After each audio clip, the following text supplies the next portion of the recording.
Welcome to the Salmon Runs YouTube. Enjoy the video.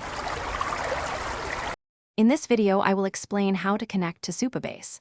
Supabase offers a powerful open-source backend solution, providing a PostgreSQL database, authentication, and real-time subscriptions. Connecting to your project is straightforward, typically involving your project's unique URL and a public API key. We will go through the essential steps to get your application talking to your Supabase backend, ensuring a smooth and secure integration process. To begin, you will need to set up your project within the Supabase dashboard. Once your project is created, navigate to the project settings to find your unique API URL and the public anon key.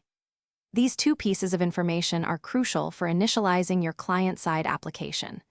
Remember to also configure your database schema and consider enabling row-level security for enhanced data protection.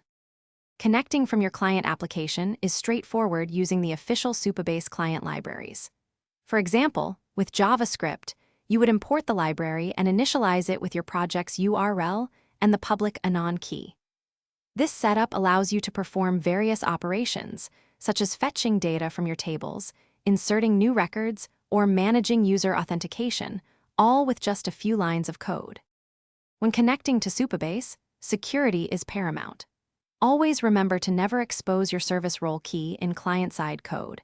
It grants full access to your database. Instead, rely on row-level security policies to control data access for authenticated users. Store all sensitive API keys using environment variables, and make it a habit to regularly review and update your database permissions for optimal security. Thanks for watching. Consider subscribing if we helped you.